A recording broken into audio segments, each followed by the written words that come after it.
Buenos días, doctor. Buenos días, compañeros. En esta mañana lo que nosotros vamos a hacer va a ser presentar el tema el cual nos ha tocado es anemias por pérdida de sangre.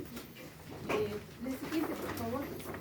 Antes de comenzar, quisiéramos empezar con una frase motivacional para esta mañana, que es la siguiente.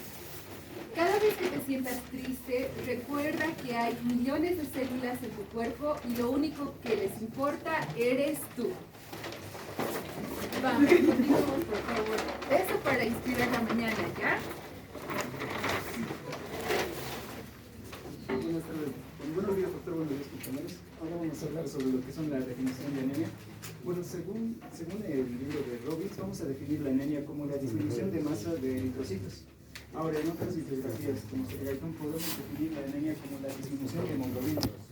Esta disminución de hemoglobina puede ser por la causa de la deficiencia de eritrocitos, pero vemos en algún tipo de anemias que no es precisamente la deficiencia de eritrocitos la que nos lleva al tipo de anemia. Ahora, ¿cómo vamos a clasificar la anemia? Podemos clasificar según tamaño, coloriforme, según el tamaño macro, micro y normocítica. Según el color podemos poner la hipocrómica y la normocrómica. Según la forma podemos tener una de las anemias muy características, que es la anemia falciforme en forma de os, se va a volver eritrocito. Ahora, en la anemia, ¿qué es lo principal que vamos a ver? Que es la disminución de oxígeno, lo que es la hipoxia. Ahora, la disminución de oxígeno que va a estar dado por la deficiencia de hemoglobina nos va a afectar principalmente a tres órganos y un sistema, nos menciona el libro. En el hígado nos puede producir lo que es la esteatosis hepática. ¿Por qué? Porque vamos a disminuir la hipoxia va a aumentar lo que es la lipogénesis. Entonces este hígado se puede volver un hígado graso. Ahora, en el tema del riñón, al haber una hipoxia en el riñón, sabemos que el riñón va a ser el principal productor de lo que es la eritropoyetina. Entonces la deficiencia de oxígeno en el riñón nos va a causar que haya una deficiencia de lo que es el factor 1, pero estimulante por hipoxia. Bueno, entonces este factor 1 estimulante por hipoxia va a ser el principal estimulador de la eritropoyetina. Y también va a haber, entonces, si va a haber esta deficiencia, va a haber una deficiencia de eritrocitos. En caso del corazón, en una deficiencia de oxígeno en el corazón, si es una insuficiencia de oxígeno muy severa, nos puede llegar a una insuficiencia cardíaca. Ahora, la insuficiencia cardíaca va a estimular que haya más disminución de oxígeno todavía. Entonces va a ser algo más o menos crónico. Ahora, también en el libro nos mencionaba que los pacientes pueden presentar angina de pecho. ¿Por qué? Porque si recordamos, la isquemia cardíaca en realidad es deficiencia de la perfusión de oxígeno al miocardio. Ahora, la deficiencia de oxígeno al sistema nervioso central nos puede producir cefalea, visión borrosa y debilidad. Muy bien, ¿usted, Jorge Luis, verdad? Sí, doctor.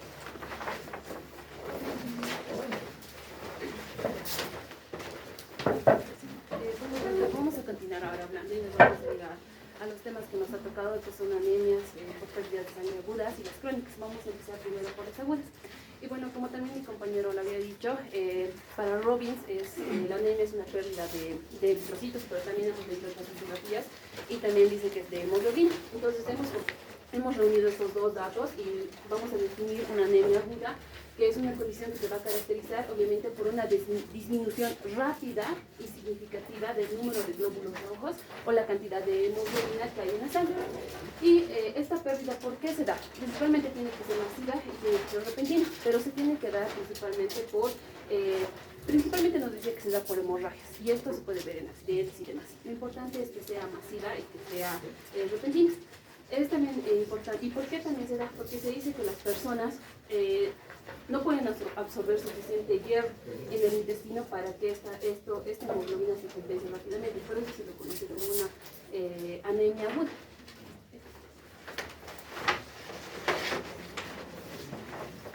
¿Cuál es tu nombre? Calderón. Calderón.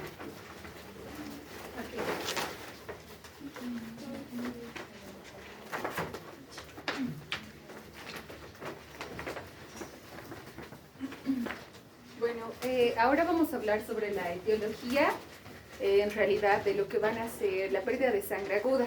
Cuando hablamos de etiología vamos a tener dos causas principales, las internas y las externas.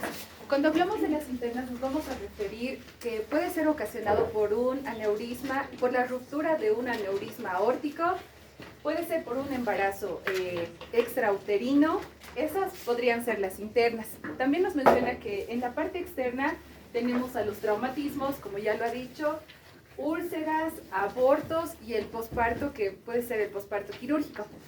¿Por qué las relacionamos con pérdidas de sangre agudas? Porque estas van a tener un tiempo más largo que en las crónicas. Bueno, van a ser más cortos que en las crónicas en realidad. Como les he mencionado, hablamos de traumatismos. Cuando existe un traumatismo en realidad, pueden observar nuestra maqueta. Cuando existe un traumatismo, ¿qué va a pasar? Va a haber pérdida de sangre, ¿no es cierto? Entonces, el paciente, sin darse cuenta, va a ir perdiendo sangre poco a poco, lentamente. Entonces, nosotros vamos a ir observando qué es lo que vamos a hacer en los traumatismos. Queremos que el paciente no pierda excesivas cantidades de sangre. Entonces, cuando pasa un traumatismo, nosotros vamos a evaluar lo que va a ser la región de la lesión y podemos colocar gasas para en realidad detener y que ayude al sistema de coagulación, ¿no es cierto? Entonces, más que todo nos vamos en eso, en los traumatismos. ¿Cuáles son los signos y síntomas? Los signos y síntomas se van a clasificar según el volumen de pérdida de sangre. Cuando nosotros hablamos menos de 1000 ml, que representa a menor al 20% del volumen de sangre, el paciente puede presentar, nos dice, no presenta muchos síntomas, solamente puede ser un reflejo vasovagal que va a tener el paciente, como va a ser un poco de mareo, un poco de desorientación, pero en realidad no presenta signos y síntomas porque pierde en poca cantidad. Hablamos de más de 1000 ml, cuando es mayor al 20%, el paciente puede presentar hipotensión ortostática, nos menciona. También cuando el paciente pierde más de 1500 ml, lo que nos representa al volumen sanguíneo en un 30%, nos dice que el paciente ya va a presentar el descenso de la presión arterial. Y cuando esto supera, o bueno, es más de 2000 ml, que va a representar el 40% del volumen sanguíneo, nos dice que el paciente ya va a presentar desorientación, va a presentar disnea, va a presentar, incluso puede llegar a ser un shock hipovolémico, pero eso es lo que nosotros vamos a ir tratando en caso de los traumatismos o, como ya lo hemos mencionado, por embarazos extrauterinos. Gracias. Sí. En las características que se ven en la anemia aguda, lo más principal que nosotros debemos de realizar son el examen laboratorial. En un hemograma se ve la disminución de lo que es la hemoglobina y los hematocritos. Esto es esencial y también se dice que esto se clasifica en la aguda, puede ser en los primeros días, puede ser normocítico y normocrónico. Pero esto puede, digamos, cuando vaya pasando el tiempo, dice que esto se puede volver una macrocítica o depende, se puede volver microcítica. De esta manera, en un examen o en una histología, bueno, se ve en un microscopio, se ve la sangre de esta manera. La mayor parte en un normocítico dice que los glóbulos van disminuyendo. ¿Esto por qué? Porque la pérdida de sangre, esto nos va a causar la debilidad de una persona y puede llegar a ocasionar un coma. Y en un diagnóstico, lo más esencial que se debe tomar en unas personas ya que tienen anemia por pérdida y más que todo en traumatismo, se debe de tomar el por qué, cuánto tiempo estaba, cuánto tiempo ha tenido de hemorragia, qué le puede ayudar. Lo más esencial tiene que ser la prueba de laboratorio, y en casos de traumatismo, como se ve en la imagen, se podría tomar como ecografías, tomografías, y eso nos va a ayudar mucho. ¿Cuál es tu nombre? Déjame poner.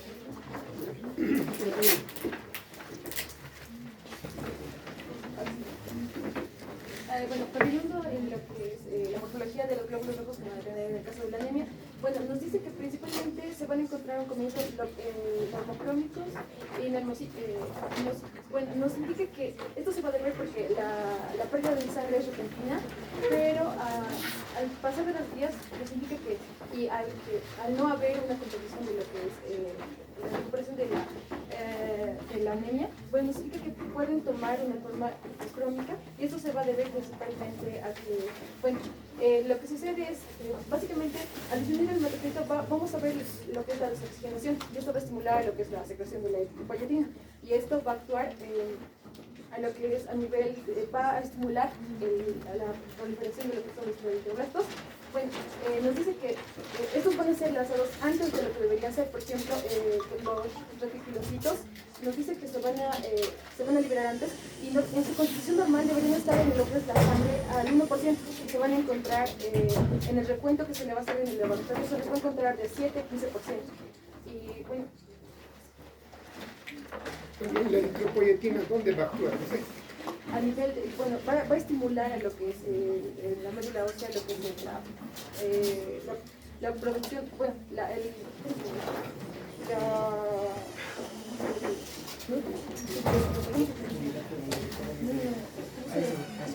va a estimular, La proliferación eso me olvidó. de las células madres y a su diferenciación. Eso, diferenciación para que se publique. Bueno, en el tratamiento nos dice que va a depender mucho de qué se pierda. Bueno, en el caso de la hipovolemia por pérdida de líquidos, vamos a ver que va a haber una reposición de volumen, como la solución salina, la isotónica y la solución coloide. También va a haber lo que es la hipovolemia por hemorragia. Silencio, por favor, están Y esto se exponiendo. va a dar en lo que es la anemia aguda severa. En este caso se nos va a indicar lo que es la transfusión de sangre, y esto va a depender mucho de la anemia y de la evolución que tenga el paciente con lo que es el tratamiento del tratamiento con la reposición de líquidos. En el caso de una anemia crónica, Es muy agudo. la- ¿tu nombre completo es? No hay manipulación. No manipulación.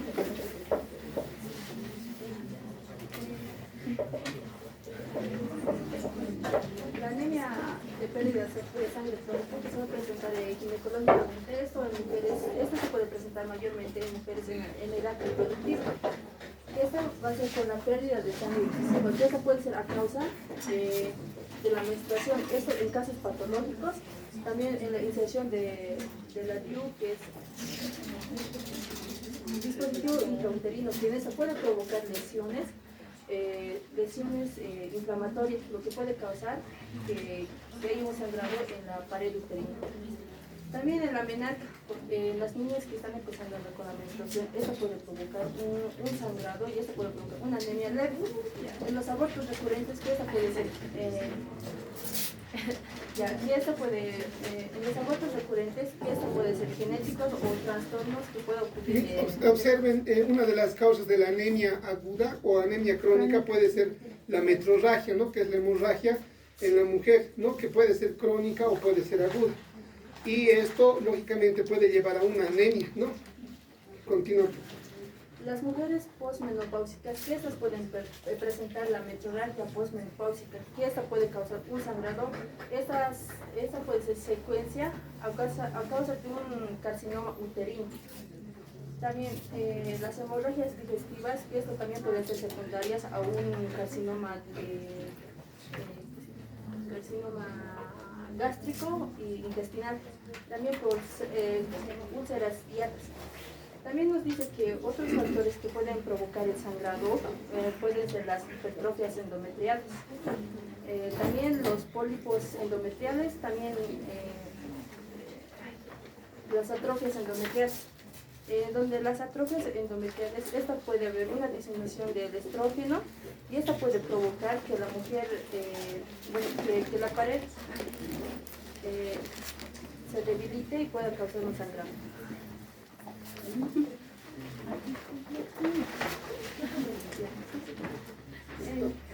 Lo que estábamos hablando de lo ¿Tu que son nombre cuál era? Gabriela Torres. Gabriela. En lo que son ya las anemias por pérdida de sangre crónica, ya hablamos de los que son trastornos en lo que es, como les digo, puede ser ginecológicos, y también están las pérdidas de sangre crónicas por un motivo gastrointestinal. Entre los más conocidos se tiene lo que es la úlcera péptica, que en la úlcera péptica se van a formar lo que son como llagas en lo que es el estómago, puede ser en el antro o incluso cerca al duodeno, y estas llagas, llegado un momento, se complican y llegan a sangrar.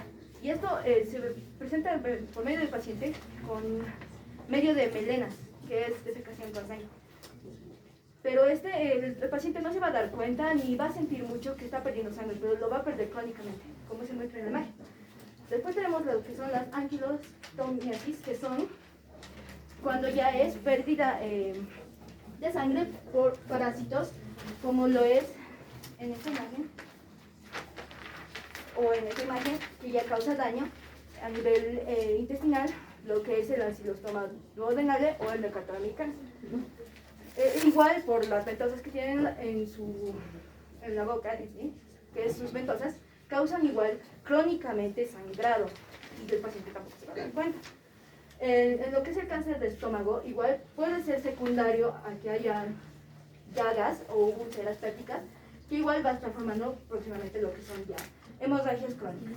También está la infección crónica de aspirina. Si digamos nuestro paciente tiene úlcera péptica e incluso ya tiene sangrado a nivel del estómago, si nosotros damos la aspirina, que es un anticoagulante, va a empeorar lo que es la hemorragia.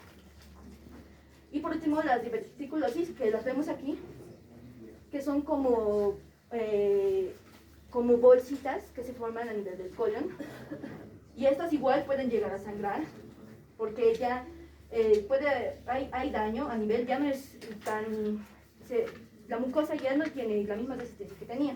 Aparte, todas estas enfermedades, incluyendo también lo que son las anemias por trastornos ginecológicos, nos dan es una de las causas de presentación de anemia fezopénica. Y esta anemia es microcítica, por lo que podemos vamos a ver lo que son eritrocitos más pequeños.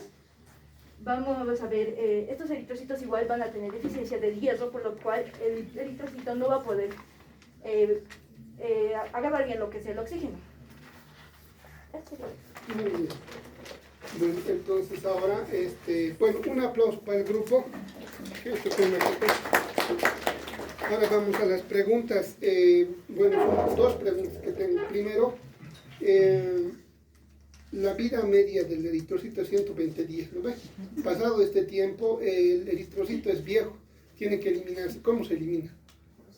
Es fagocitado por los macrófagos y llevado a lo que es el vaso.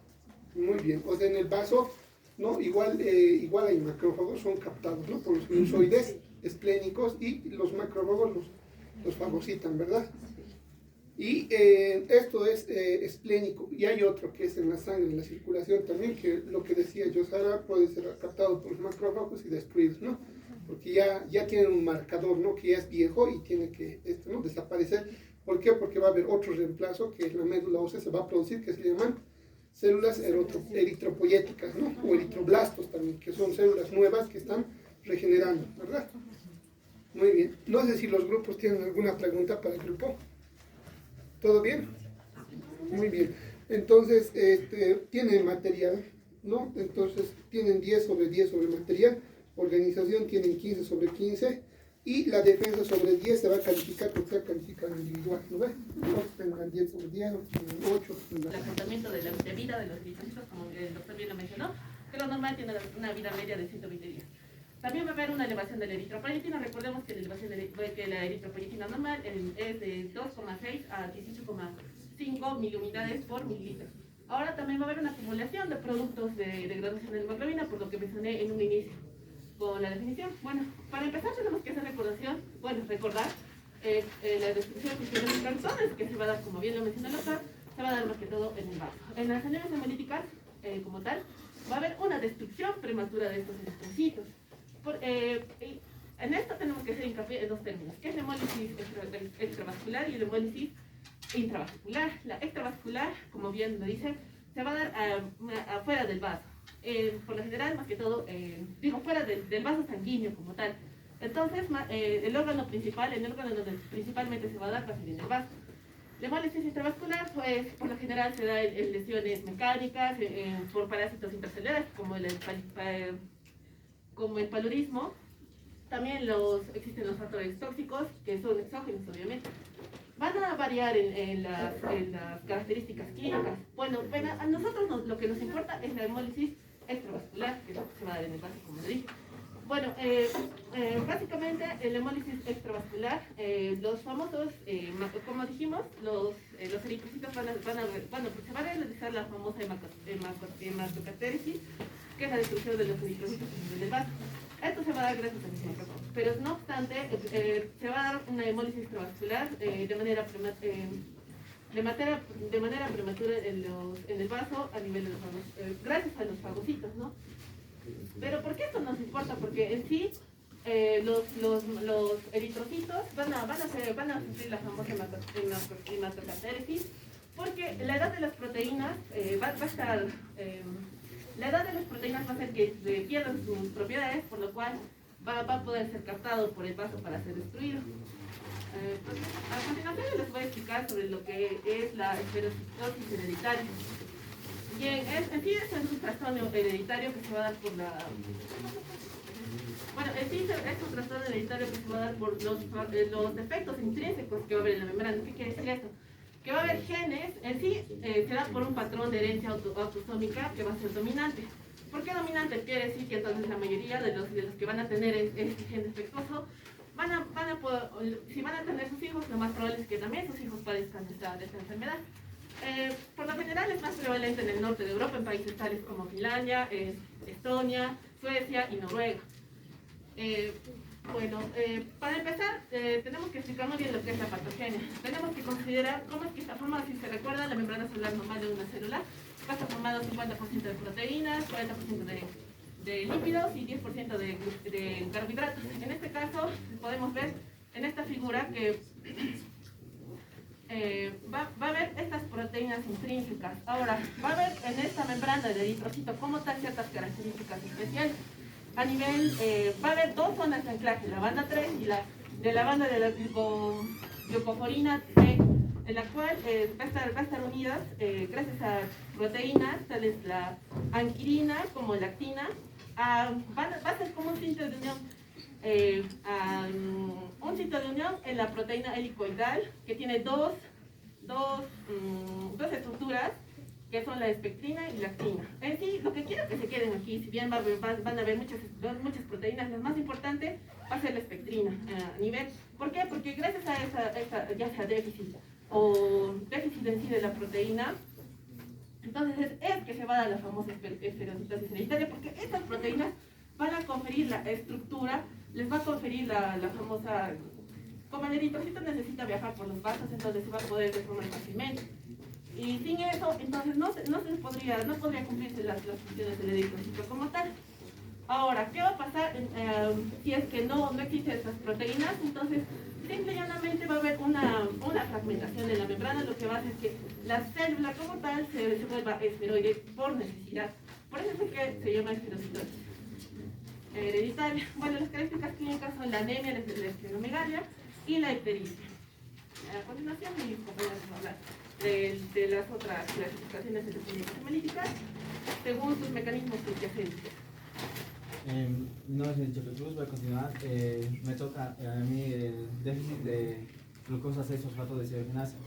Primero vamos a recordar la vía de Erdel-Meyer-Hoff que se da en los glóbulos rojos, en el que ingresa la glucosa y se metaboliza por la glucólisis, ¿no? Se llega al piruvato, pero en el glóbulo rojo recordemos que la glucosa no tiene, que los glóbulos rojos no tienen mitocondrias, entonces va a llegar hasta poder ser ácido láctico. También hay que recordar que la glucosa en su primer paso se convierte en glucosa 6-fosfato por la enzima hexocinasa. La vía para usar este déficit de glucosa 6-fosfato deshidrogenasa es que va a haber una alteración en la vía del monofosfato de hexosa, o también llamada la vía de la ventosa de fosfatos, donde va a haber un déficit de la enzima glucosa 6-fosfato deshidrogenasa, que primero nos hace función de la glucosa 6-fosfato deshidrogenasa, oxida la glucosa 6-fosfato y lo vuelve a 6-fosfogluconato. Su segunda función es que reduce el dinucléotido de nicotina amida adenina fosfato a dinucléotido de nicotina amida adenina reducido. La nicotina adenina dinucléotido nicotina amida adenina reducido proporciona equivalentes para la reducción de el glutatión oxidado al glutatión reducido, que nos sirve para reducir el estrés oxidativo que va a dañar a la célula. Entonces, cuando hay un déficit de la glucosa 6-fosfatidilgenosa, en este caso vamos a tener, digamos, un déficit, vamos a ver esa vía, va a haber primero un aumento de una enzima acá, que va a ser el lactato deshidrogenasa. Primero, y va a haber más ácido láctico en la célula. Más ácido láctico. Lo segundo, ya no vamos a poder reducir el glutatión oxidado al glutatión reducido. Por ende va a haber un daño celular por estrés oxidativo.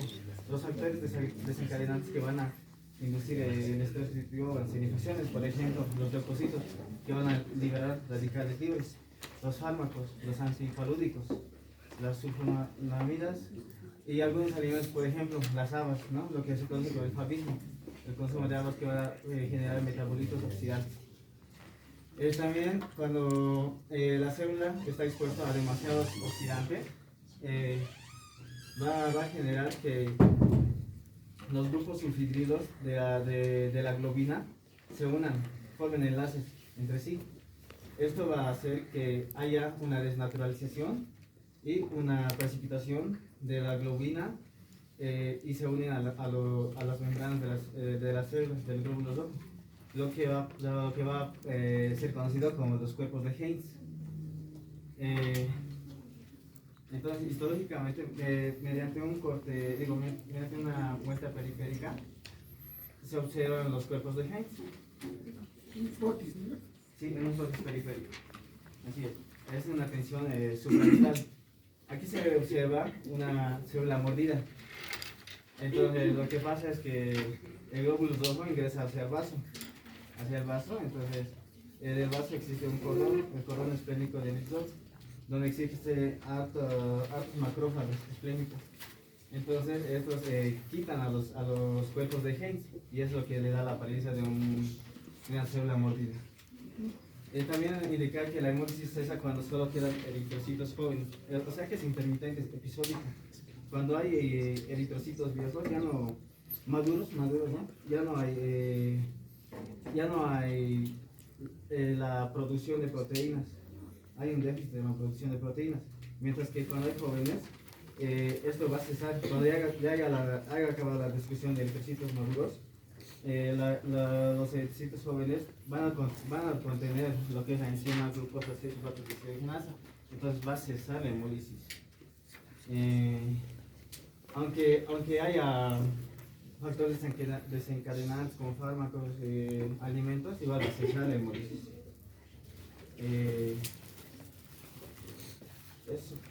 También indicar, ¿no?, que es un rasgo recesivo ligado al cromosoma X que es más propenso a sufrir en los varones en general. ¿Tu nombre es? Henry Cheguet. Con mi nombre es Camila Sara y vamos a hablar lo que es la drepanocitosis. Bueno, primero que nada, bueno, como ya mencionaron, cómo es un glóbulo rojo, ¿no? Como es normal, ¿no? Es redondeada, tiene una depresión en medio por no poseer núcleo, pero posee un grupo M, ¿no? Ahora, ¿qué es la drepanocitosis? Esto, o anemia falciforme también se le dice, falciforme, tiende a hablarse de esto cuando presenta una forma irregular el glóbulo rojo en forma de hoz, se le dice, o media luna. ¿Okay? Esto se va a dar básicamente, vamos a empezar mejor por dónde se da. Esto va a ser hereditario, ¿no? Esto de dos padres, obviamente esto es una enfermedad recesiva. Esto va a ser dado por dos padres que pueden ser heterocigotos, ¿okay? Dando así a dos, es una probabilidad, ¿no?, de que sean, que tengan enfermedad, que estén normales o que la presenten en gran medida, ¿no? También mencionarlo que esto, por ejemplo, en lugares endémicos donde existe la malaria, también entra con la talasemia, pero donde entra el paludismo, ¿no? Se dice que es como una evolución a esto, a ese parásito. Ya que, bueno, más adelante les voy a explicar cómo, en sí estas células, ya que no, la vida útil son de 120 días, la vida usualmente de esta en forma de hoz, ¿no? Ahí vamos a mencionar las recesivas y las reversibles, las irreversibles. Duran entre 10 a 20 días. ¿Okay? Ya. Esto, como vemos, cada glóbulo rojo presenta, ¿no? Tiene un grupo M. Ahora, si esto nosotros los estiramos, ¿no?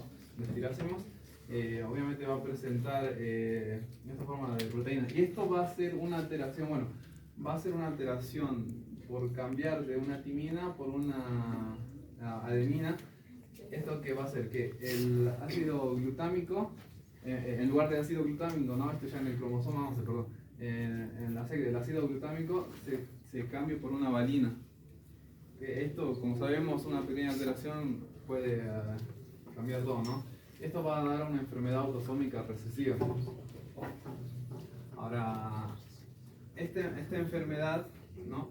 Vamos a ver que en nuestro glóbulo, viéndolo, ¿no? Esta es una forma con oxígeno y cuando no tiene oxígeno y ya está con drepanocitosis, presenta esta forma de hoz, acá está sin oxígeno. Ahora, ¿qué va a pasar con esto? Se va a volver más rígido, se va a volver más viscoso. Luego vamos a hablar que esto es muy importante, la rigidez y la viscosidad, porque como lo mencionó mi compañera, tiene que tener esa maleabilidad, se le podría decir, para poder atravesar lo que son los capilares, ¿no? Se suele deformar un poco. Ahora, ¿qué pasa cuando son rígidos? No llega a hacer esa deformación para atravesar algunos capilares. O la viscosidad, ¿qué pasa? Se puede llegar a acumular en vasos sanguíneos o capilares. Y ya que no tienen esa maleabilidad y son rígidos y son viscosos, suelen acumularse, generar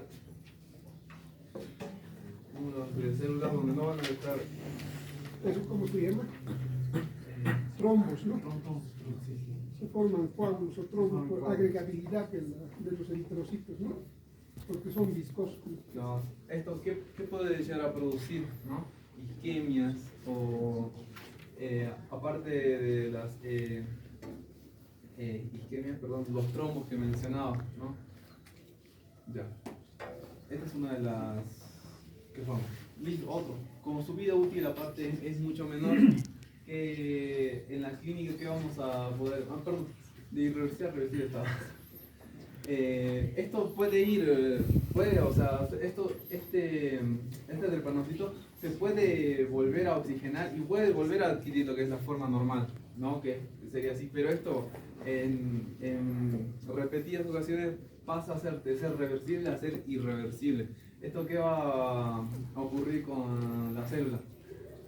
Como dije, también va a haber una clínica que es lo que es el secuestro esplénico. Ahí es donde mencionamos que como tiene menos tiempo de vida, se va a producir lo que es una esplenomegalia.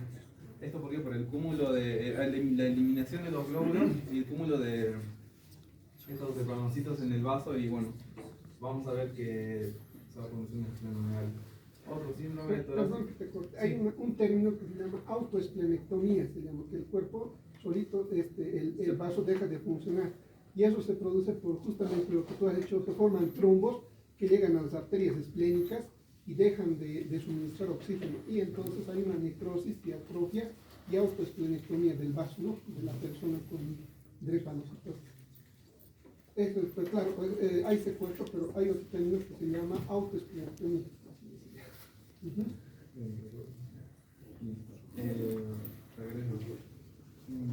Bueno, esto ya también en situaciones más graves, ¿no? Obviamente, como se producen isquemias, se pueden producir infartos, incluso ACVs, ¿no? Derrames cerebrovasculares.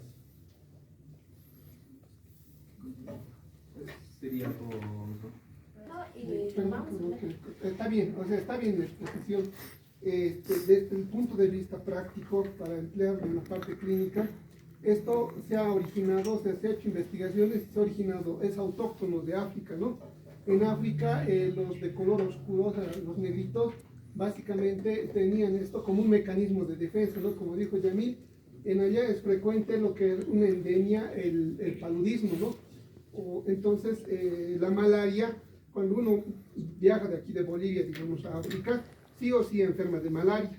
Pero vas a ver que las personas allá del pueblo de África no enferman, ¿no? Normal, están correteando, los niños peladitos, no enferman. ¿Por qué? Porque tienen mutación justamente de esto, ¿no? De la valina, por un grupo a nivel del grupo M, ¿no? De la hemoglobina. Entonces, estos tipos de eritrocitos ya no son redondos, discoides, como conocemos, sino tienen una forma lanceolada, ¿no? O sea, en forma de banana o de hoz, que se lo conoce y se hace más rígido y puede haber agregabilidad eritrocitaria y puede haber formación de trombos. Ahora, hay mecanismos que precipitan a la formación de eso, que son el frío, el estrés, la inflamación, ¿no? Yo he visto un caso en Cuba de una mujer que tenía un parto y en el trabajo de parto ha muerto la paciente, no ha muerto el producto más. Todos querían saber cuál era la causa del parto, porque no había infección, no había nada. Entonces, cuando hemos hecho la autopsia, hemos visto que los eritrocitos tenían la forma de banana, ¿no?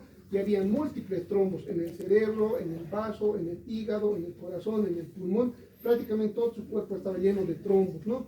Y justamente hemos visto estos eritrocitos. Entonces, se ha concluido que la mujer ha entrado en el trabajo de parto en un estrés oxidativo y por lo tanto ha habido lisis celular y agregabilidad de los eritrocitos y ha habido múltiples trombos, ¿no? Lo que comúnmente conocemos como SIC, coagulación intravascular diseminada, complicada con la drepanocitosis, ¿no? Entonces este tema es muy interesante, yo pienso que va a entrar al examen y más bien les puedo sugerir que vayan a repasar esto de la drepanocitosis, muy interesante. Continuando con el tema, les voy a hablar lo que es la enfermedad de talasemia. ¿Qué es talasemia? Nos dice que va a provenir de una palabra griega que va a ser de tala, que se va a significar mar.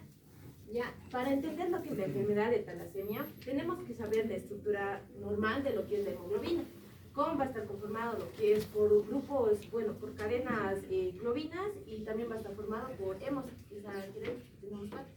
Y ahí adentro vamos a ver lo que son el hierro. Ya, pero lo que más nos importa son las globinas, que vamos a tener dos B1 y B2 y las alfas 1 y las alfas 2. Ya, estas son las cadenas. Ahora, para que haga una enfermedad de talasemia, vamos a decir que cuando dos cadenas alfas sean codificados, van a ser unidos en sí por un gen que son las alfas globulinas. ¿Ya? Vamos a tomar en cuenta estos dos. Y cuando va a haber dos cadenas unidas que van a ser codificados por un único gen que va a ser las betas, van a ser betas globinas. ¿Ya? Ahora, para esto tenemos que hablar que son defectos de síntesis de las globinas. Van a ser subyacentes. ¿Esto para qué? Esto va a tener un trastorno que van a causar dos mecanismos que nos van a causar lo que es la menor producción de eritrocitos, como ya hemos hablado, y el acortamiento de la vida de la célula. O sea que los eritrocitos, mayormente como viven 120 días, estos ya no van a vivir 120 días, sino que va a ser más corto, se podría decir. Ya, ahora, para lo que hablamos, estos vamos a tener dos tipos de talasemias, que son las beta-talasemias y las alfa-talasemias. Aquí van a ser las beta-talasemias. Esto va a ser por el cromosoma 16 y las alfa-talasemias va a ser por el cromosoma 11. Esos dos, si va a haber una alteración en cualquiera de estas beta o alfa-talasemias, su cromosoma más afectado va a ser en el cromosoma 16 y en el cromosoma 17. Ya, en cuanto a lo que es la patogenia molecular, estos vamos a tener distintas mutaciones que son por dos categorías. Se va a dividir lo que son las patogenia molecular, que son la mutación de las beta 0, que nos dice, y la ausencia, esto va a ser por la ausencia de síntesis de las betas globulinas. Y el segundo va a ser por las mutaciones beta más, que va a caracterizarse más que todo por el síntesis de las betas globulinas. Y eso también va a tener tres tipos de mutaciones puntuales que vamos a tener. Primero, las mutaciones por corte y empalme. ¿Estos qué van a hacer? Estos van a ser más frecuentes en quiénes? En las betas más, como hemos dicho, en las betas más, talámicas, vetas más talámicas. ¿Esto qué van a hacer? Esto van a destruir lo que son las uniones del corte normal del harén, ya que conocemos una vez así no ve como lubricante. Esto ya lo va a cortar el harén, ¿ya? Y esto va a la producción del harén mensajero, ya que transmite lo que es la información, ¿ya? Y esto ya no va a tener la posibilidad de unirse. Esa es en una alteración. Tenemos otro que son las mutaciones de la región promotora. ¿Qué quiere decir esto? Esto va a tener una baja conscripción del 75 al 80%, que va a sintetizar lo que es algo de alfa-globulinas normales, y estos van a hacer que van a existir mutaciones que se asocian a las betas más talasémicas. Ya. En el otro también tenemos lo que son las mutaciones en las terminaciones de la cadena, que estos van a ser más frecuentes, pero van a ser en las beta 0 talasémicas, ¿ya? Estos van a ser mutaciones sin sentido, se podría decir, y esto va a tener una introducción de codón con el fin de prematuro, ¿no? Y van a ser pequeñas a lo que son las inserciones. A lo que tenemos también vamos a hablar de lo que son las alteraciones de síntesis de la beta-globulina. Eso es lo que más nos importa, ya que es esto más frecuente, se podría decir, ya que esto nos da en Estados Unidos y en África más que todo, y también nos dice que existe más en hombres. ¿Ya? Estas alteraciones de beta-globulina vamos a tener lo que es el mayor y el menor. Las beta-talasemias mayores van a ser más frecuentes, y esto nos dice que va a ser un tipo de anemia, pero va a ser a los 6 y a los 9 meses después del parto de la mujer, ¿ya? Y después, lo que más importante es cuando nos dice que las talasemias mayores, nos dice que si un paciente no va a ser transfusionado, esta concentración de hemoglobina puede llegar hasta 3 y hasta 6 gramos por decilitro de lo normal. Y después la talasemia menor, que esto nos dice que va a aparecer en lo que son leves, se podría decir, no mucho, pero leve, pero esto va a ser más frecuente de lo que es la talasemia mayor. Y eso en cuanto al cuadrito ya lo podemos ver lo que es en el libro, que nos menciona también muy importante, que nos dice de cómo va a estar, por qué talasemias van a estar más que todo afectadas. Bueno, a ver, consejo para todos los grupos.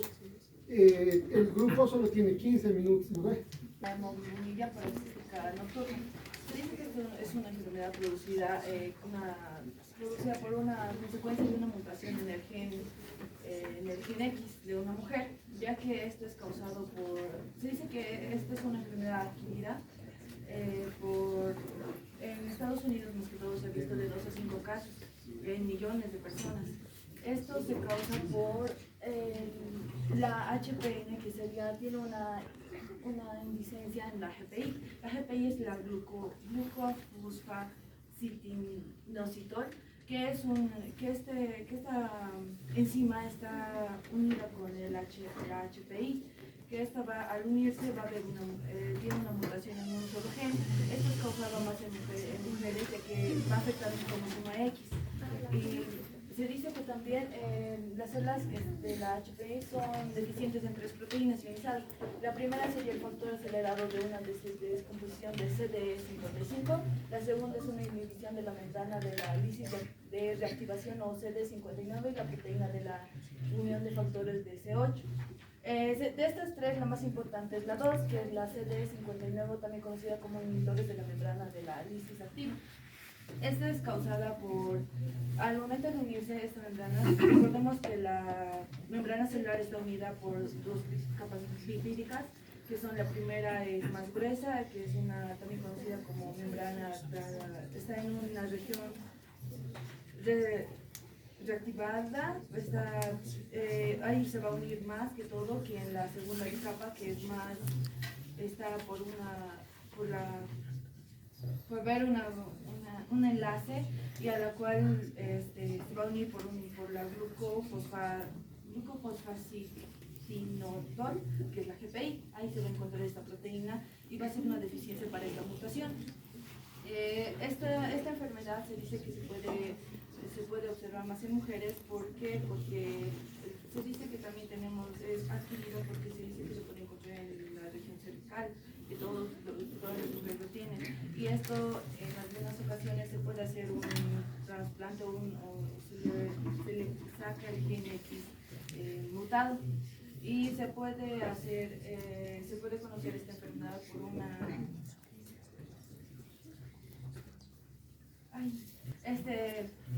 Esta enfermedad también se dice que la piga es una enzima esencial para esto. Y hay una deficiencia de la piga en esta enfermedad. Y este gen va a estar en el grupo de los genes del grupo A, compuesto por la enzima de la piga, y va a ser una síntesis de proteínas reguladoras del complemento asociado a la membrana. Entonces se dice que estas dos proteínas va a haber una deficiencia en la membrana y por eso va a causar esta mutación en el gen X de la mujer. Eso sería. Continuamos con lo que son la anemia hemolítica inmunitaria, o también conocida como anemia hemolítica autoinmune, solamente que se utiliza más el término inmunitaria porque entre las varias causas que tiene esto también se debe al consumo de fármacos. Ya, ¿qué pasa entonces con la anemia hemolítica inmunitaria? Estos se dan por causa de los anticuerpos, y el texto de Robbins lo clasifica de tres tipos: por anticuerpos calientes, por hemolicina fría y por la variante de crioglutininas. Entonces, partiendo de este punto, voy a hablar primero sobre los anticuerpos calientes. Estos son ocasionados por las inmunoglobulinas G. ¿Qué es lo que va a pasar? Estos se van a dividir en dos tipos, como serían las idiopáticas y las secundarias. Las idiopáticas, con eso me refiero a que no hay como tal el conocimiento sobre cómo está originándose esta enfermedad. Ahora, en el caso de las secundarias, puede ser, como había mencionado, por causa de los fármacos como la penicilina o la alfametildopa.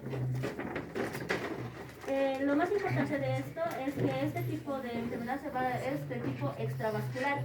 ¿Qué significa esto? Que como va a haber una constante fagocitosis, puede llegar a ocasionar una esplenomegalia. Y al ocasionar una esplenomegalia se recurre al tratamiento a veces de una esplenectomía. El segundo tipo es de la variante de crioglutininas. Este también en otros textos es conocido como por anticuerpos fríos. Este va a estar regulado por la inmunoglobulina M. En este tipo conocemos a las agudas y a las crónicas, porque son usualmente secundarias a una infección viral. En el caso de las agudas puede ser por el Mycoplasma pneumoniae o por el Epstein-Barr, o incluso en las personas con VIH.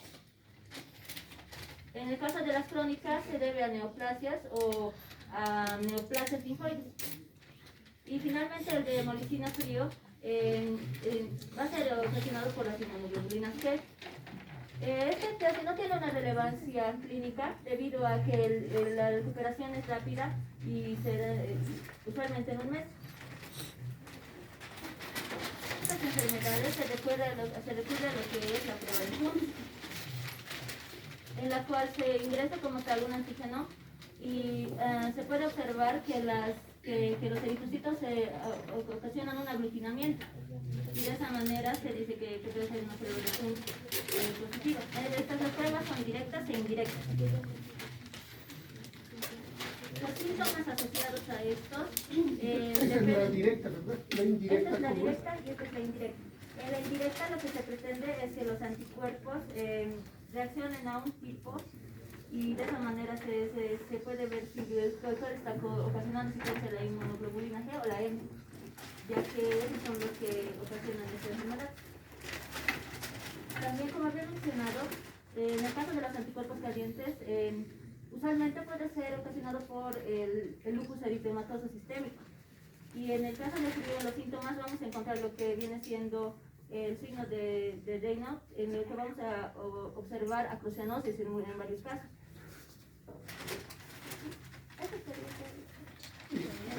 Unos cambios, ¿no?, de coloración en los dedos. ¿Y qué colores presenta el dedo? El color es azul, acrocianosis. No, son tres cambios de coloración, ¿no? Son blanco, rojo y azul. PCR, ¿no? Palidez, cubicular, y cianosis, ¿no?